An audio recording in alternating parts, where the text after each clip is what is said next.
I need you to walk back up there and pack up your people. I'm being a gentleman about it for the moment. Marlo Stanfield's top 5 quotes from The Wire. Early bird with that wine. Can't lie, I kinda slept on homie when it came to his quote game and shit. So bring me what you owe and tuck that global economy mess somewhere else. Marlo was really different from the other two bosses. It felt like homie didn't talk much at times. Yo, where you get that ring from? Now Prop Joe was the total opposite. It felt like he talked too much. Felt like he was always running some type of game, some type of hustle. I don't want any trouble, Cat. Ain't gonna be no trouble over no ball. And Avon, well, Avon's Avon. The king who stayed the king. Homie never hesitated to drop some knowledge or kick some game. Just never on no Sunday, man. You see, the shit with Marlo, what made homie so dope, it was the way he said shit. Real spit, you felt every word that came out of homie's mouth. In fact, I ain't really one for meets no how. Anybody got a problem from here on out? Bring it to me or sit on that shit. I mean, Jamie Hector was so on point playing this character. I mean, his delivery was damn near flawless. Now, before we get into this shit, y'all need to remember, West Baltimore need to stick together. West Side definitely need to stick together, you know what I mean? And all the fuss about you coming at me. If you haven't already, after you check this one out, go show my Avon quote video some love. Let me know which hustler has better bars between the two. I say let bygones be bygones, but f*** all them East Side bitches. And like always, Big Rich, thanks so much for clicking the link. Real quick, I need to hit everyone with a quick thank you. We just hit the 50,000 sub mark. Big Rich taking this YouTube shit seriously. Building a studio, adding a membership link soon. So make sure you got notifications on so you don't miss a drop. Alright y'all, West Baltimore's finest, Marlo Stanfield's top 5 quotes. Let's get into this shit. Maybe use some spit. I don't want the man spit. I don't want the man spit. Number 5, let's go. Thank you for your kindness. Now to me, number 5 is the only debatable quote on this list. Marlo had a couple other quotes that went harder than this one, like this. Start taking on packages or you can step off. My man Chris gonna holler at you, all right? And you tell him what it need be. Of course this. One more thing. Price of the brick going up. 30 more. What made this scene and quote so damn important was this was Marlo's first scene on the show. This shit right here just set the tone early. Let you know homie right here gives 0 to no fucks about you in life. I don't give a f***. It's the nonchalantness about this that gets to me. The shit's kinda chilling. Do it or don't, but I got some place to be. But let's keep it a buck, Marlo wasn't no dummy either. Look at him surveilling the block, making sure there's no police or witnesses. Again, y'all, this shit set the tone right off rip. Bubbles really ain't know how close Johnny was to actually dying here. Thank you for your kindness. That thank you for your kindness line, that shit always cracks me up. Cause there really wasn't nothing sweet about Marlo. Hey, after this jump, man, we gotta move past Kmart. Definitely. And you just clip that shit and act like you don't even know I'm there. I don't. Number 4. Now I understand homie is doing his job. Top flight security of the world right here. We top flight security of the world, Craig. Shit, not just the city, the world. But real shit, brother, you should have left this one alone. Should have sat this one out. Marlo knew exactly what he was doing. He was baiting you, bro. Paid for his other items, but has the audacity to steal 30 cents worth of lollipops? Not just the city, the world. Marlo did this shit to get a reaction out of you. And you took the bait, hook, line, and sinker. You clearly stated you knew what homie was. I know what you are. Now, I ain't stepping two, but I am a man. You should have stayed your ass inside the Dollar General. Cause this shit ain't worth your life. Pretend I ain't talking to you. Pretend like I ain't even on this earth. I will say this. The older I get, the more I understand this scene. This shit is aged like wine.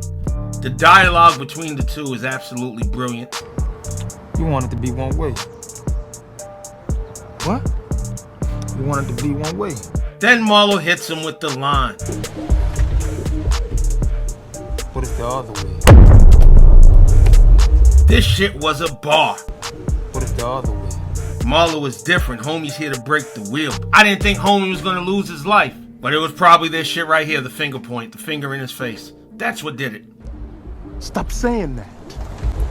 They got homie's ass up out of here. Shit's kind of disgusting, honestly. What'd he do again? Talk back. Man, money ain't got no owners, only spenders. Omar Little robs the wrong poker game.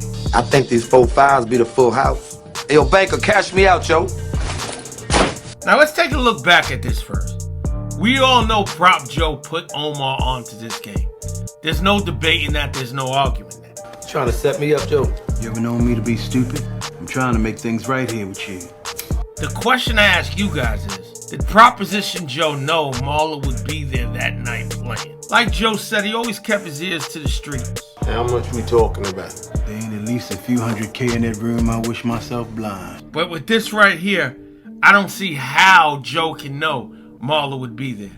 I scoped this, and it don't look right. I'm gonna come back on you now, Joe. Now, before I hit you with the quote, I just gotta say this shit. I think Omar crossed the line here. I got no problem with homie robbing the poker game. This is what Omar does. But the second you put your gun on the homie's chin and make this shit personal. Boy, you got me confused when a man repeats himself.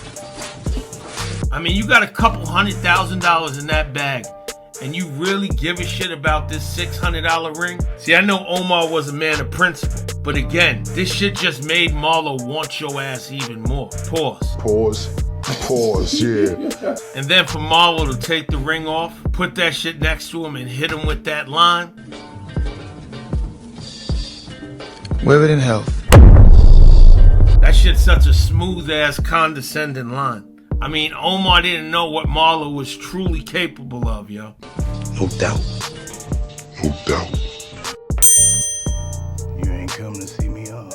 Number 2, Prop Joe and Marlo's last scene together. What gets me every time I watch this shit is how emotionless young Marlo Stanfield was. Say what you want about Joe. I mean, we know homie played a lot of games, did a lot of foul shit, and did a lot of people dirty. Chris, no! You know, I keep it quick, Trey. Now look, y'all, it's the season of giving, and Joe gave Marlo the gift of a lifetime. Cause homie right here literally handed him the game and all its riches. Against Cheese and Slim's advice, you introduce Marlo to the Connect. Taking a risk with our supply, ain't you? I mean, setting up a meet with anybody other than us. When your number 2 and number 3 is advising you not to do something, don't do that shit.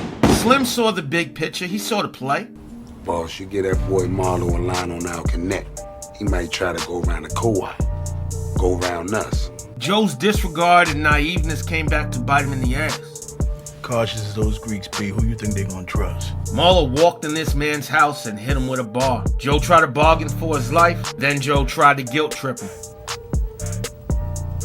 But I treated you like a son. Like that shit means something to Marlo Stanfield. Marlo told this man to his face, I ain't meant to play number 2. I ain't meant to be under nobody. I wasn't made to play the sun. My supply, the good dog. The Greeks, they cool with it. Talk about rocking someone to sleep. This shit was sinister as fuck. Truth is, you won't be able to change up any more than me. Close your eyes. He just running his mouth, son. You call me a punk? Moving on to number 1. Wire fans, you knew we'd end up here. I mean, real shit, this is the only time homie showed emotion. He used my name. In the street? Even when he got robbed, he stayed composed. No doubt. This shit right here, getting mad at his crew, and the point he had to make, is one of the best scenes in all of season 5. All 4 of them jammed up, and Monk let some shit slip out. Crying about how Omar in the street running his mouth, calling for you to step too. Omar said what? Nothing. Now, the shit that was so shocking about this scene is how he spoke to his crew. How he spoke to Chris. It was bullshit, man. You ain't need that on your mind. What the fuck you know about what I need on my mind, motherfucker?